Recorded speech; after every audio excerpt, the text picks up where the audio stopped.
Welcome to the Heritage Hunters podcast with Dawn Piercy and the Heritage Huntress, where we are climbing trees and turning leaves. Grab your saucers. We've got tea and it's about to be spilled.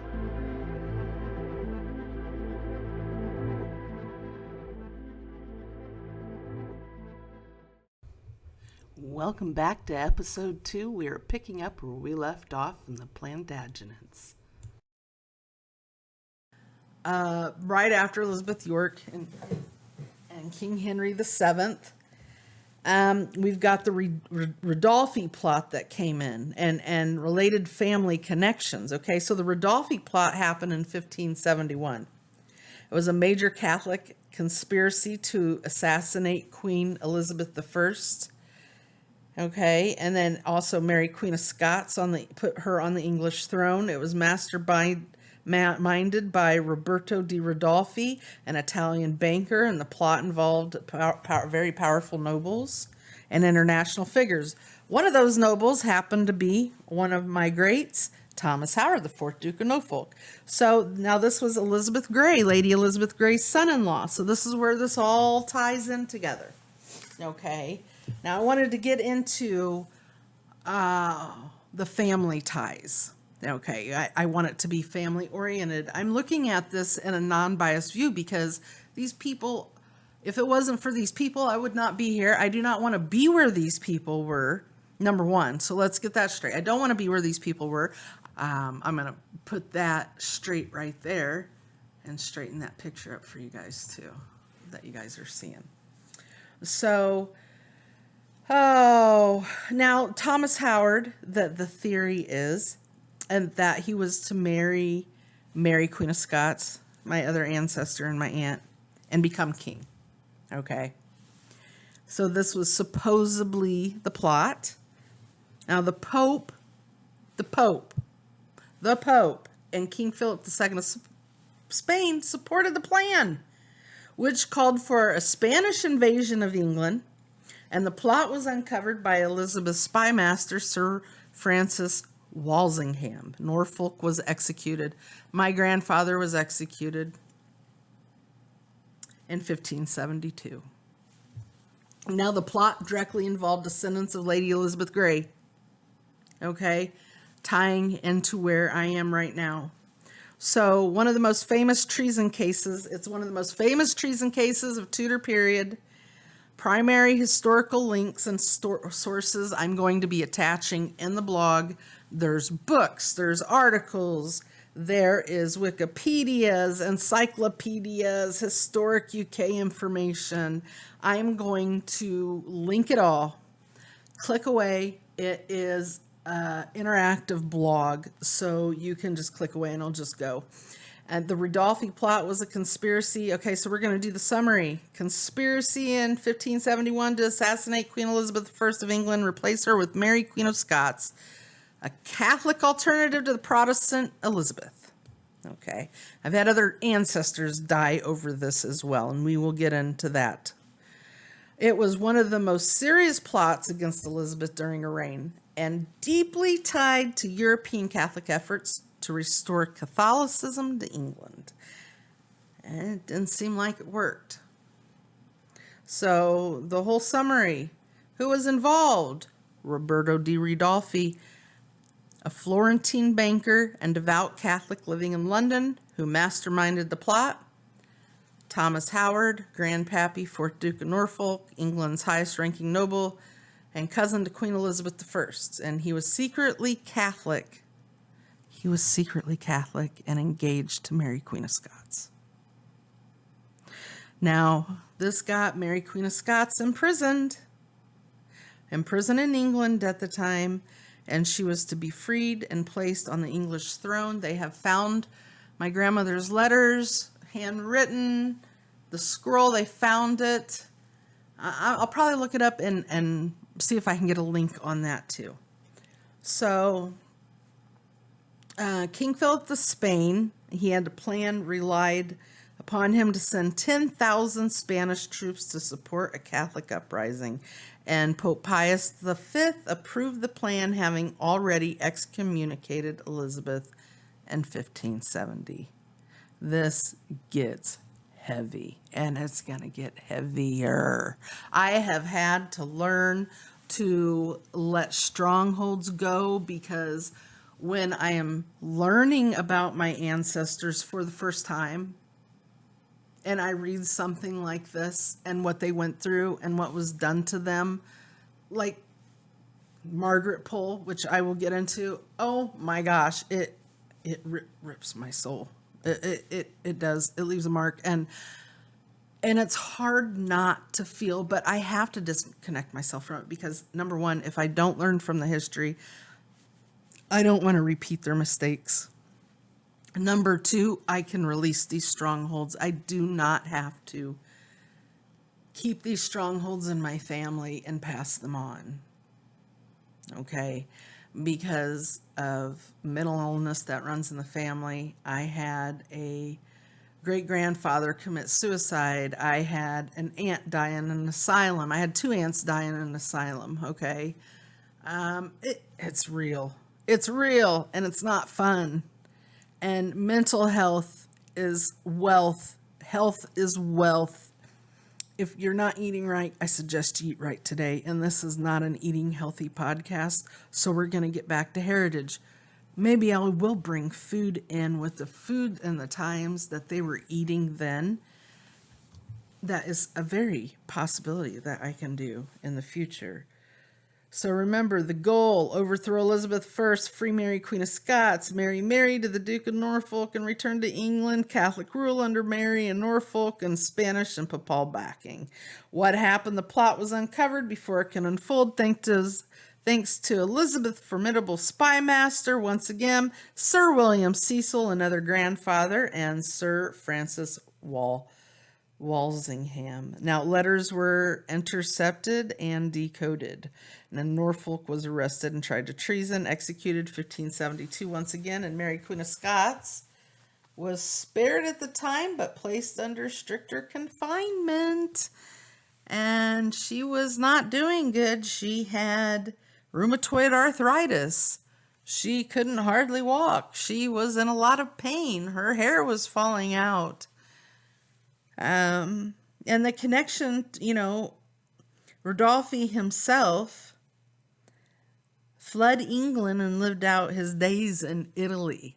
Coward. Okay, so I'm going to keep it non-biased. Connections to the Howard family. Margaret Audley, she married Lady Elizabeth Grey's daughter, Margaret Audley, married Thomas Howard, who was executed for his role in this plot. Yeah, most definitely. Hot and heavy and hairy. Hot, heavy, and hairy.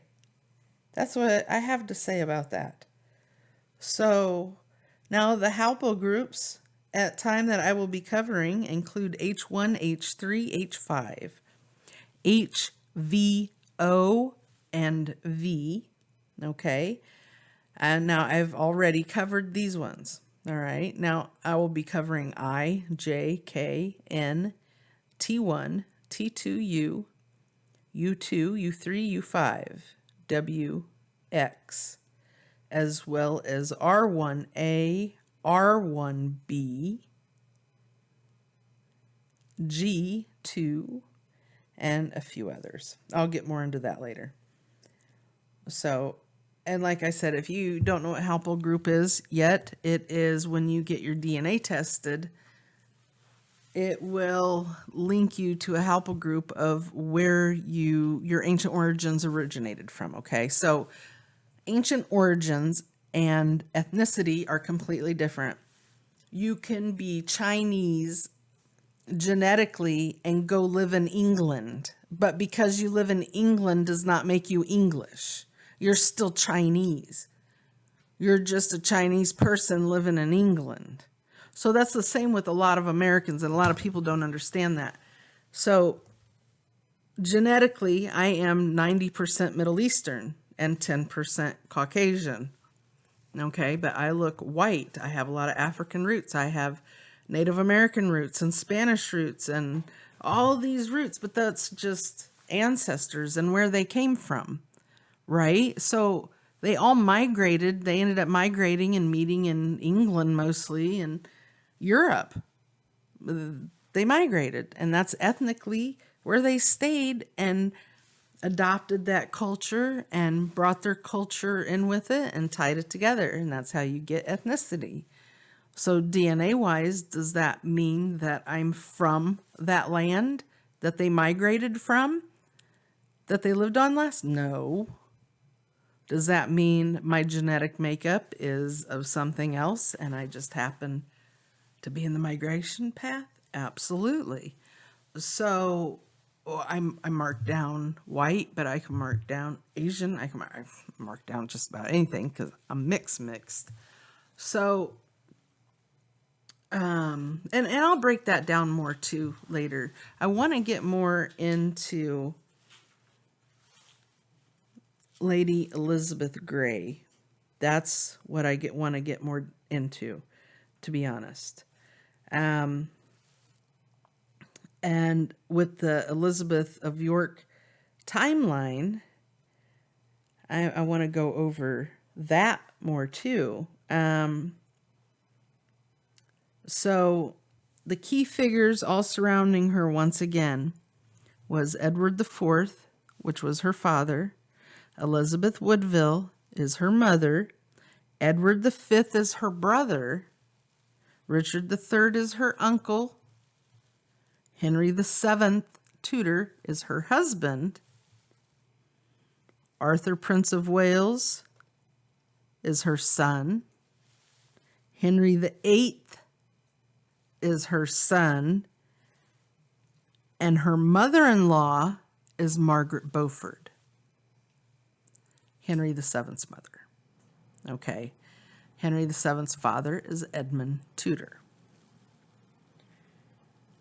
And I hope that helps break that down. So she was symbolic in joining the House of York and the House of Lancaster together, and that is what makes the Tudor Rose. And her union and marrying and becoming queen consort, marrying King Henry VII, the union ends the actual War of the Roses. Henry Tudor defeated in 1485 is when they got married, and that is also when Henry Tudor defeated Richard III at the Battle of Bosworth. Now I'm going backwards. 1483 is when the death of Edward IV and the princes ended up disappearing. Okay. Now that's her brothers. And then she was declared illegitimate, which she was not illegitimate. Now, she was raised during the War of the Roses. So her whole life, it was the War of the Roses. She witnessed the struggle between the House of York and the House of Lancaster. Okay. Now, she was a member of the House of York, which was a Plantagenet dynasty. All right. And a little bit more about the people surrounding her is we've got, well, first I want to get a little bit more into Elizabeth Grey before I go on more. So we've already done the Thomas Howard, the Rildofi Plot, Pope Pius, and the key historical. So I'm going to put, like I said, all of the links. Now, she was the daughter of Margaret Audley, which was the Duchess of Norfolk. I'll be putting the information on this too. So I will link it all. And I will link all of it. All right, so the historical events that surround Lady Jane Grey. All right, so this is what I want to do is Lady Elizabeth Grey was born to the House of Grey. Okay, you guys already know that. And to Queen Queen Jane Grey, sister to Henry Grey, Duke of Suffolk, wife of the Lord Chancellor Thomas Audley, mother of Margaret Audley, who married the powerful Howard family, Thomas Howard, 4th Duke of Suffolk, who was executed for the Rildofi Plot. Or was it Wyatt's? I think it was Wyatt's Rebellion. Wyatt's Rebellion, that one. Or was it? It was one of them. Okay, so her family legacy is one of the most powerful in tragedy in the Tudor court and English monarchy. So, I've got all the references for those, and like I said, I will place them up. There's also a Hans Holbein. I don't know if you know who he is. He's a beautiful artist. He's got some miniatures, a royal collection, and he's got the Lady Elizabeth Audley. That's what she's under. I'll put some academic papers but the historical events. So Thomas Grey was from 1477 to 1530, the second Marquis of Courtier-Soldier. Okay, Margaret Wotton, his wife, was a marchioness and controversial mother. She lived from 1485 to 1535. And then it goes to Elizabeth Grey, 1515 to 1564, who married Thomas Audley, mother of Margaret Audley. Okay, and Thomas Audley died in 1544, and he was the Lord Chancellor and presided at prominent trials. And then in 1540, the daughter of Elizabeth is when she married, this is when Margaret Audley married Thomas Howard IV. And that's when that happened. And the parents of Thomas Grey and Margaret Wotton, I will link up as well. And yeah, most definitely. So I'll put those books and all those historical references. And that's what I will do for all of them. Well, mainly for this one, for Lady Elizabeth Grey and Elizabeth Plantagenet, because they were the two main people that we spoke about. So for whichever podcast that we're speaking on, I will put all of the information and the links to those people. Okay. And so the notable people that supported Elizabeth was Edward IV and Elizabeth Woodville and Henry VII, her children. The plots and political tactics of that time was the sanctuary in Titulus Regius, which was Richard III's claim to the throne, that was precipitated by the mysterious disappearance of the princes in the tower. They came before, they were supposed to be in next in place, right? So we know why they disappeared. And you've got the dynastic peace. Elizabeth's marriage to Henry VII united the two warring houses. And there was a lot of plotting during Elizabeth I's reign, long after her death. And the later Rildofi Plot,